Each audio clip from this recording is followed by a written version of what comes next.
forensik dari Polri harusnya setuju dong, Ya, percaya. Karena mungkin kalau saya sebenarnya udah kontak dengan ahli digital forensik dari Amerika, Dr. Ismond udah kontak dengan Jepang, Dr. Tifa juga udah dapat. Intinya adalah mereka siap bantu, tapi memang ketika di Indonesia baru ada Lab 4 dari Polri, mungkin next kita harus punya pikiran ke depan. Oke, tapi kalau sekarang ke depan itu negara-negara seperti Amerika, karena ada Virginia bahkan. Dia punya Virginia namanya adalah Virginia Department of Forensic Science. Bahkan Filipina pun udah pernah. Jadi nggak apa-apa kalau sekarang kita tunggu hasil dari Lab 4, kita hormati, tetapi harus terbuka. Ijazahnya ditunjukkan ke masyarakat dan setidaknya kita bisa lihat hasilnya detail Mbak, kayak kita uji lab. SGOT, SGPT berapa, gula darah berapa, jangan hanya hasilnya itu satu kalimat saja, ini asli atau ini tidak asli. Kalau hasil itu detail rinci, insya Allah kita hormati, tapi kalau hasil itu tampak mengada-ada ya jangan begitulah gitu hasil uji forensik. Oke, kalau dari Mas Freddy harusnya tunjukin aja ijazahnya. Iya, jadi begini ya. Ini kan sebelum masuk laporan polisi ini kan Mas Roy dan kawan-kawan ini kan selalu menantang laporkan saja, laporkan saja. Waktu itu saya katakan di berbagai media juga, nah kan jangan nanti kalau sudah dilaporkan ngomong kriminalisasi, kemudian membangun narasi-narasi ya yang mendiskreditkan polisi, bahwa polisi tidak netral dan bla bla bla bla. Dan hari ini, per hari ini dan kemarin-kemarin narasi itu dibangun. Jangan begitulah, biarkan penyidik seperti kata Pak Arianto tadi, biarkan penyidik bekerja. Hukum kita, penyidik kita mempunyai yurisdiksi sendiri, nggak usah bawa-bawa luar negeri, kan begitu. Percaya kepada polisi kita, ini sudah menjadi sorotan publik. Percaya penyidik itu, Mabes Polri itu, Polda itu tidak akan melakukan blunder.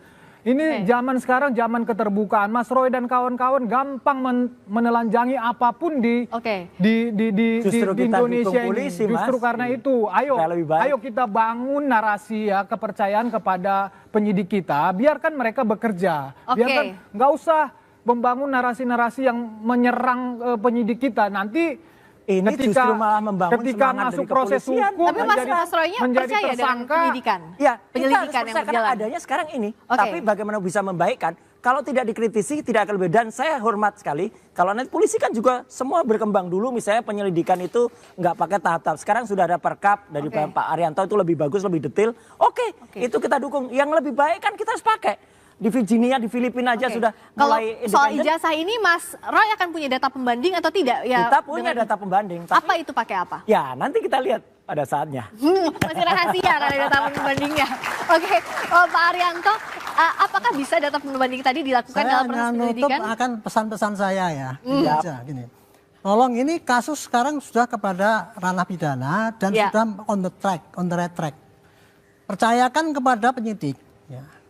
Ya itu nanti akan dicek ya secara saintifik, kemudian pakai analog ataupun dicari apakah ijazah itu betul-betul asli apa tidak.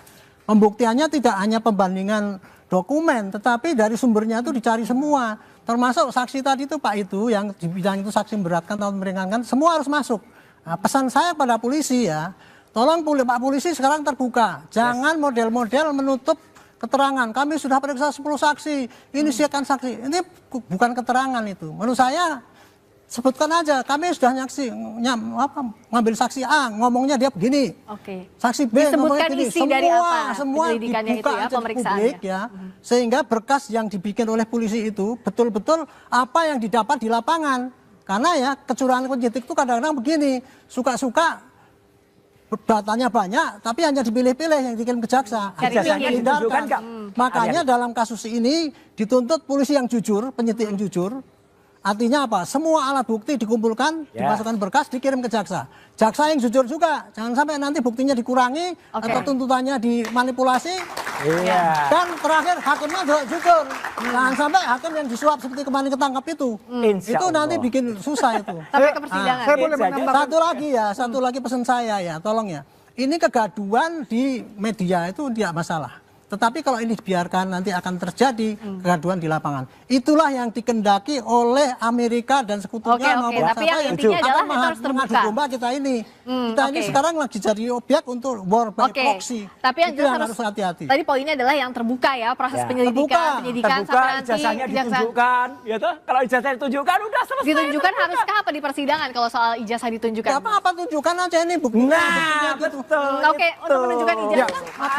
Saya tambahkan sedikit saya tambahkan sedikit dari Pak Arianto. Setuju atau enggak? Nah, ketika mudah masuk ke proses persidangan, ya, jadi proses persidangan pidana itu pembuktiannya itu kebenaran material. Ya. Kebenaran material itu adalah hakim, termasuk para pihak di situ, jaksa, pembela, segala macam akan membuktikan kebenaran material, akan menggali dari pihak manapun, dari pihak terdakwa, kalau nanti jadi terdakwa, baik dari pihak jaksa juga akan melakukan pembuktian yang terbuka. Yang misalnya dalam hal ini terdakwa merasa ada yang kurang, ada yang ditutupi, di situ semua akan bisa ditampilkan dan disaksikan oleh rakyat Indonesia. Bila perlu nanti ditayangkan. Kalau hakim tidak keberatan, nanti akan ditampilkan persidangan semua ya, di dalam persidangan. Oke, jangankan saya persidangan. Kemarin Ibu Mega aja udah mengatakan dari awal kalau itu ditunjukkan selesai. Hari ini hormat saya untuk PKB. PKB juga mendukung itu. Ayo parpol-parpol yang dukung ini. Oke. Nah, jadi dari masing-masing, Mas Roy maupun Mas Freddy yakin punya bukti yang kuat sampai ke proses hukum terakhir, sampai ke persidangan? Yakin dong, dan seluruh rakyat Indonesia melihat ini dan kejujuran. Itu kata Pak Kasmujo, itu yang penting. Oke, tepuk tangan untuk Mas Roy, katanya yakin banget nih sampai ke persidangan. Kalau dari Mas Freddy, apa lagi yang harus ditakutkan? Apakah harusnya ya sudah ada bukti saja sampai ke persidangan? Ya, tidak ada yang perlu ditakutkan. Pak Jokowi sama sekali tidak mengkhawatirkan masalah ijazah palsu ini, makanya dia buat laporan polisi karena dia memang punya ijazah palsu dan itulah bukti yang paling hakiki yang dipunyai Pak Jokowi. Dan perkara ini perkara sederhana pembuktiannya, ya. Kalau perkara bohongnya tadi nanti setelah dinyatakan asli itu maka otomatis yang sana bohong. Jadi sesederhana itu sebetulnya. Tapi ini dalam proses hukum, proses persidangan nanti masyarakat Indonesia akan menyaksikan dengan transparan. Baik, singkat saja Pak Arianto, bagaimana polisi juga harus menjawab tantangan ada suara-suara yang menganggap bahwa polisi tidak netral? Dia kerja cepat, terbuka, dan mengumumkan pada rakyat inilah yang sudah saya kerjakan. Dan kemudian menyampaikan kepada rakyat juga ini yang saya sampaikan pada jaksa. Dan jaksa juga terbuka juga, ini yang saya terima dari polisi, ini saya karang dan kemudian sampaikan pada hakim. Dan hakimnya sebelum bersidang dia sumpah bahwa dia juga tidak curang. Oke, kerja cepat, objektif dan Di video kali ini kita akan melihat beberapa tanggapan netizen dari cuplikan video yang dimana kubu Jokowi keceplosan bilang Jokowi memang punya ijazah palsu. Ini dia buktinya. Mari teman-teman kita lihat beberapa kolom komentar yang diberikan netizen yang dimana beberapa netizen mengatakan bahwa akhirnya diakui juga ijazahnya palsu. Juru bicara dari Projo di menit 8.00 keceplosan. Apakah ini kuasa Allah? Mudah-mudahan negeri RI yang kita cintai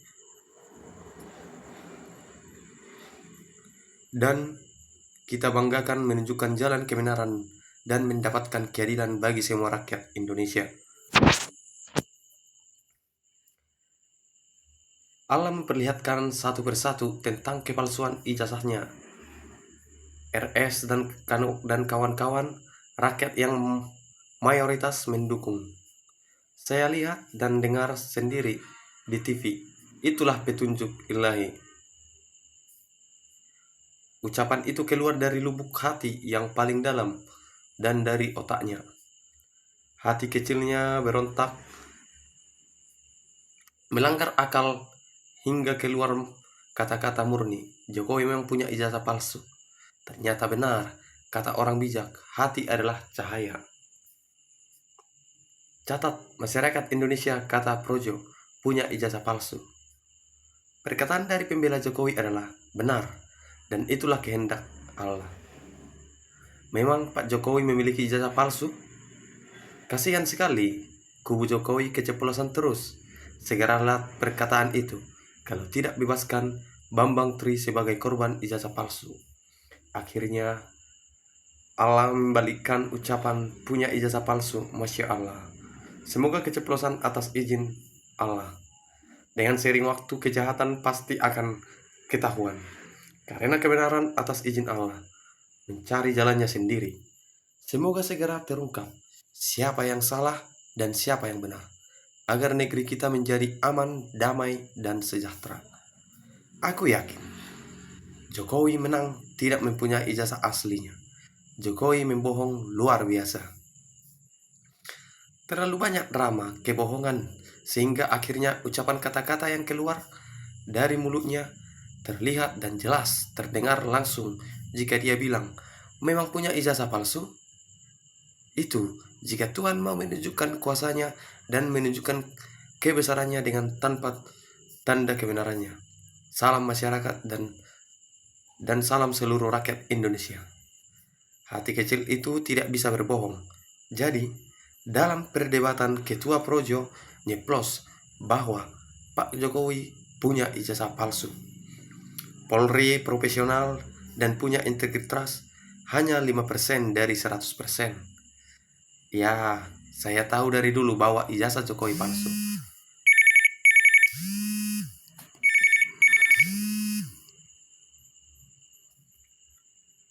Ya, saya tahu dari dulu bahwa ijazah Jokowi palsu.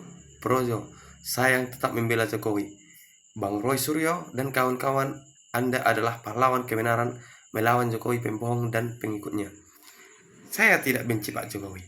Namun dalam kasus ijazah palsu, jujur, saya ditunjukkan sejalan kepada rakyat Indonesia agar terbukti bahwa ada ijazahnya. Itu saja. Jika mau diuji forensik yang tidak masalah asalkan uji forensiknya objektif dan jujur. Rakyat trauma dengan penyelesaian kasus Mbak Jessica. Tuhan tidak tidur. Akhirnya dibukakan oleh orang Jokowi sendiri bahwa Jokowi punya ijazah palsu. Siapa yang sudah tidak percaya polisi dalam negeri? Jadi Jokowi punya ijazah palsu, kata Projo. Dikasihkan ke Mabes Polri untuk diperiksa ijazahnya agar nanti disampaikan oleh polisi ijazahnya asli begitu kali. Menguji siapa yang jujur dan siapa yang bohong. Kuasa Allah. Kalau ngaku dari 2 tahun yang lalu, Roy Suryo nggak capek-capek ngomong sampai hari ini. Rakyat Indonesia dukung yang jujur, bukan yang palsu. Mungkin ijazah aslinya banyak jadi capek nunjukinnya. Memang harus diakui, ijazah Mulyono palsu. Tidak ada kebohongan yang sempurna. Allah Maha Tahu. Jokowi dan sekeluarga juga bangga jadi presiden pakai ijazah palsu. Pakai ijazah palsu UGM. Rakyat tidak bisa dibohongin. Pihak internasional mending dilibatkan karena nggak percaya sama es krim. Lidahnya dipelintir malaikat agar bicara jujur atas izin Allah. Aku sudah menduga sejak dulu ketika kasus Bambang Tri bergulir. Saat itu saya sudah mensinyalir Jokowi memilih ijazah palsu dan tunjukkan untuk menyelesaikan dengan data-data yang ada pada dokumen lain yang dimiliki yang memang bermasalah sejak sebelum Jokowi menjabat sebagai wali kota. Baik dari keturunannya, data-data saat sekolah, data-data yang tertera pada dokumen-dokumen Jokowi bermasalah karena adanya perbedaan ketika mencalonkan diri menjadi pejabat wali kota. Data-data pada dokumen yang satu dengan yang lain ini kan harus sama, harus sesuai antara dokumen yang satu dengan yang lain, termasuk ijazahnya. Maka untuk menyamatkan dokumen yang satu dengan yang lain tersebut, maka harus ada data dan dokumen yang dirubah. Maka bukan hal yang tidak mungkin bila kemudian ada beberapa data dan dokumen yang dirubah dan dipalsukan, termasuk ijazah demi lolos administrasi dalam pencalonannya sebagai pejabat atau wali kota saat itu. Karena jika terdapat perbedaan data pada dokumen yang satu dengan yang lain sebagai syarat mencalonkan diri sebagai pejabat atau wali kota, maka sudah pasti tidak akan lolos administrasi. Dan dalam penerimaan berkas-berkas pencalonan ini, KPU bisa saja kurang teliti. Asal ada berkas yang asli atau miskin palsu dan ada foto kopiannya yang legalisir biasanya langsung diterima tanpa penelitian yang lebih cermat dan mendalam. Tapi memang seperti itulah biasanya yang terjadi dalam penerimaan berkas-berkas calon pejabat, PNS, dan sebagainya. Tidak sampai meneliti sampai detail, apalagi sampai memiliki pikiran palsu atau asli. Sehingga dalam hal ini, KPU bisa saja juga malah menjadi korban penipuan Jokowi sejak awal.